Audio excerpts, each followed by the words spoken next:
During the construction of my research, planning and evaluation task, I've used a wide variety of different media technologies which have helped to develop and improve my final work project that I've created on my blog. However, technology I've used compares drastically to the technology I could have used if I followed a normal simple layout to a normal blog, using just text and maybe images. Thus my work is extremely better than a normal conventional blog. When I was completing my research and planning task, it was created and posted on a blog website named WordPress. WordPress is one of the biggest blog posting websites and hosting websites in the world. We use WordPress as a class instead of another service such as Blogger because WordPress has a better GUI, which is a graphical user interface, than Blogger, as it allows a user to be more creative with their work. Nearly 17% of all websites on the internet host using a form of WordPress format, and 66 million websites currently run using WordPress formally. Even the White House uses a variation of WordPress for their own informational website. WordPress was extremely helpful in the construction of my work because its superior content management system helped to organize my work appropriately.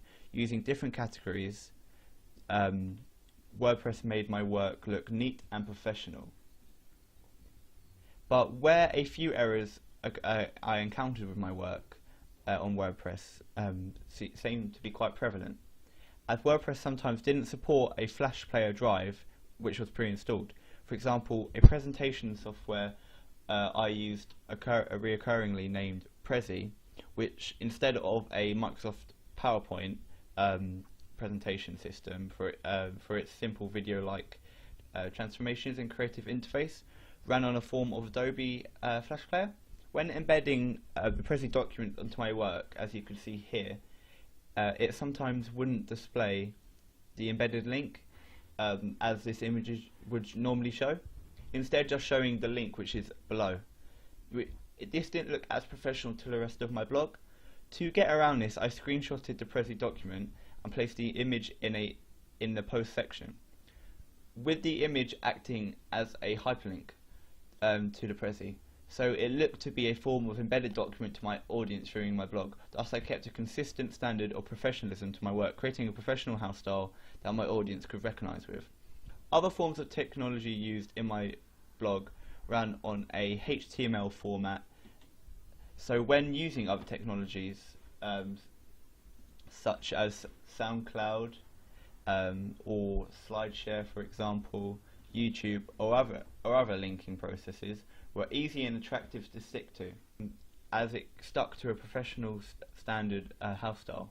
Script is an online, so this is Script. It is a more technical software that presents word processing documents in a more attractive version on my blog when embedding the documents. I use this over a software such as SlideShare because it looks more fine-tuned, less rushed, and again more professional as a house style. The main digital technology I used in the construction of my blog was the video sharing platform YouTube. As you can see, I've got many videos on my blog. So YouTube wasn't only used in research posts I created, but also in the format in post for this video right now. I could have used other platforms such as Vimeo or Dailymotion, but I went with YouTube due to my normal day-to-day use with YouTube and its own GUI mixed with a clean, simple posting service, thus not having many complications. YouTube is the most powerful and popular video sharing site in the world. Every minute, 100 hours of footage is posted onto the website, having over 1 billion users, which is a third of the internet users on the planet. It also has the second largest search engine behind the parent company Google. With YouTube, I should note that its compression system time to time became an issue for me. When you post a video on YouTube, the compression system compresses pixels, which in some cases can lack to a loss of quality, but instead I rendered my videos to 1080p so they could come out in a HD 720p when I could export my videos on Adobe Encoder, which is this application here. so which I used instead of Adobe Premiere's internal exporting system, as with Encoder it has preset controls, so I didn't have any issues exporting before publishing my video on YouTube. Then I simply embedded the video onto my blog, as you can see here, using a HTML tab on the video to automatically embed into my blog post. This was a pivotal digital technology in the creation of my blog because it aided the construct of my post to add a range of technology to my blog to develop the depth of my planning, research and evaluation tasks. Discussing digital and analog technology, everything I used from the camera type to my editing software was a digital software or hardware, except for the usage of an acoustic guitar, an analog device compared to an electric guitar, which is a digital technology. The reason behind using an acoustic guitar over an electric guitar was simply due to the fact an acoustic guitar sounds a lot better as a solo instrument, played with serenic melodic chord progressions mixed with the voiceover, which I recorded using a mic through digital software Adobe Audition, which is this application here. I think my choice to use an acoustic guitar over an electric guitar was far more successful, and thus the image of thus the usage of an analog musical instrument made the construction of my short film more professional, more individual, and in fact quite pivotal to create a non-diegetic symphony in my short film. I think the fact I made a video post showing the original design for my song back in October compared to the final product demonstrates how I have developed my skills over the course. Not only my musical skills with the guitar, but an artistic auteur like design to my work. A key element to the success of my research, planning and evaluation tasks was this application here. So this application is called Open Broadcast Software, which is a screen capture equipment I use to record my screen and my webcam as well. So Open Broadcaster software, which may have had drawbacks in quality and file conversion, but as an issue, this recording software was pivotal with a simplistic GUI that made my work look more in-depth and was easy to do. The media technology was used to construct a range of video posts to strengthen my media technology field on the blog. I chose this over Bandicam or Fraps, for example, because I wanted a recording software that didn't leave any watermarks on my work. Thus I could have a more professional looking video capture. This wasn't the only recording software I used. I also used, as you can see down here, Audacity. The reason I used Audacity were for podcast media presentations in my research, planning and evaluation tasks. It was as simple as recording into my Microsoft webcam and it's exporting as an MP3 file, which I used as it was less lossy as an AVI file or an MOV file. Thus my work stayed at a higher quality. I published my podcast on the popular platform known as SoundCloud, which you can get online as there is no downloadable application for SoundCloud on a Windows computer. SoundCloud was acquired by Twitter for $70 million. SoundCloud is a platform where 175 million monthly members can upload musical content or podcasts alike. I chose SoundCloud due to its popularity, as 12 hours of music is uploaded every minute.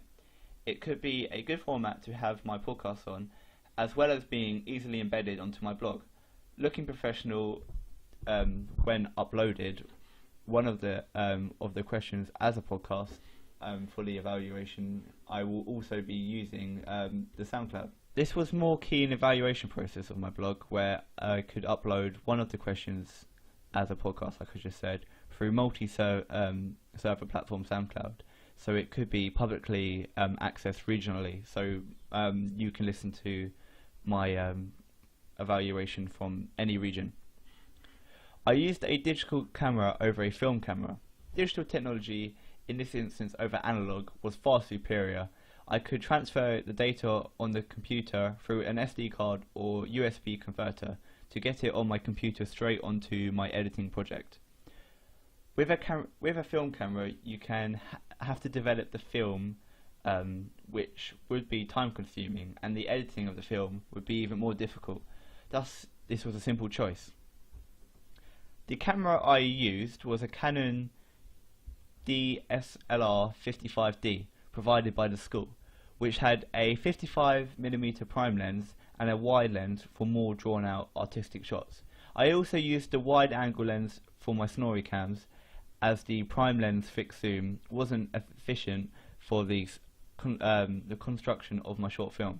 I also used this Canon 55D model with a prime lens in some of my planning videos, which did seem to lack quality as the zoom focal length was fixed to a very extreme close-up of my face rather than a more professional mid-shot. I used the normal shutter speed of 1:100, which is double the frame rate in editing software. I used this instead of a higher or lower shutter speed, as I wanted to get the typical cinematic view rather than more or less motion blur. Thus I could stay in a more conventional film tropes or iconography. I could have gotten a crisper, grittier image if I wanted, simply similarly to Saving Private Ryan, which filmed in 1:250, which is 4 times the editing frame rate. Thus the film looked more realistic, but I was happier with the way I filmed my short film.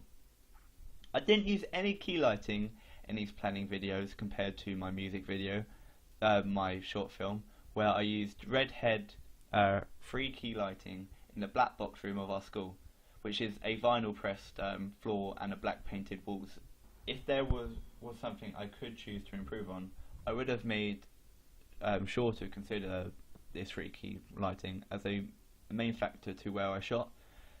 Thus colour grading would have been simpler and more effective in Adobe Premiere. Adobe Premiere was the editing software I used to record my research, planning and evaluation when I would edit it. I use Premiere over Final Cut Pro, which is another popular editing software, because although I use a MacBook Pro, which is the 2016 model at school, I also have a Windows PC which I'm using now. So Final Cut Pro wouldn't be supportive on my Windows computer, thus Premiere Pro was the obvious choice, as it was efficient on both. Premiere Pro also has secondary applications, as I talked about earlier, such as Audition, as well as After Effects here. I had a choice to use pre-programmed effects such as Warp Stabilizer, but I decided to use After Effects' own Warp Stabilizer, as it was more complex and had more add-ons to make footage better stable whilst keeping the camera shots to it sort of a nice movement I had when I originally filmed my footage. Premiere Pro proved effective in colour grading. I set tabs at the top, which one for editing my footage and one for colour grading. So this would be my editing tab, and this would be my colour grading tab. This changed the project window, so I could easily do what I needed to do. This preset proved useful in the construction of my video creations. Colour grading was, in most cases, very simplistic compared to how other students found it. There were pre-made colour frames where you colour just select a type of grade based on a preview style frame of the clip you were editing. Only for unique shots did I apply adjustment levels one by one instead of using the preset grading. Thus my colour grading overall was consistent to each clip.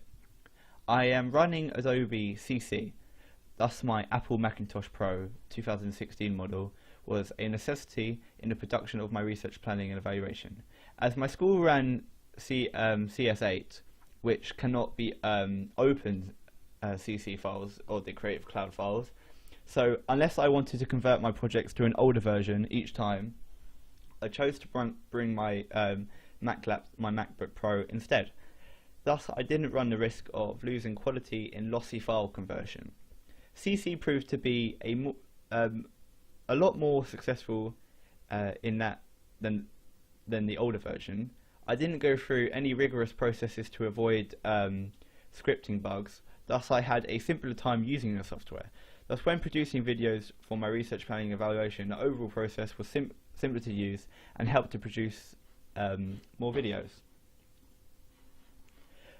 Photoshop and InDesign are two Adobe Creative Cloud apps, or CC apps, that I also have home access to, like the school does. So this is Photoshop and this is InDesign.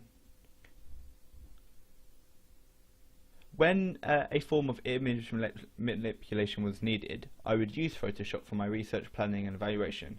Whether it could be colouring or the fact for my magazine article and poster, I had to put a younger girl in the image when she originally was not in the image, when she was in fact not in the frame.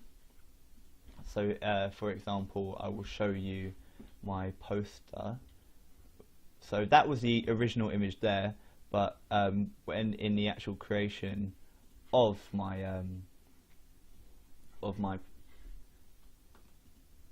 one second, sorry. So as you can see in the actual creation of my poster, I added her in there. So which Photoshop was key for, as I couldn't have created the image without it. I would add text and other concepts on InDesign, as it is a lot easier to use in a software for presentation. It also accepted download fonts, which I downloaded fonts from dafont.com. I didn't use these software applications in any other of my production for my ancillary tasks.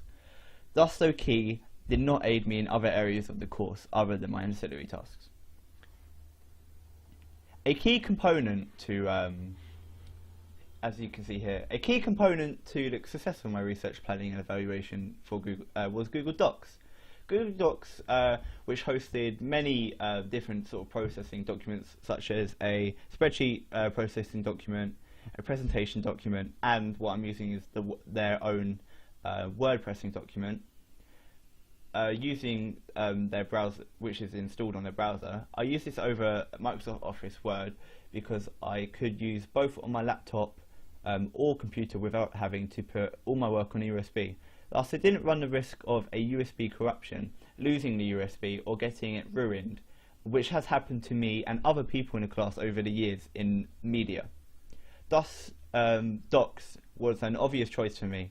A majority of my research planning and evaluation were at least drafts in Docs before being copy and pasted into a different media publication. Without Docs, my work would be less successful. So this has been question 4 of my evaluation task, and I feel I have definitely sort of talked well about the media technologies I've used in construction, research, planning and evaluation stages of my blog.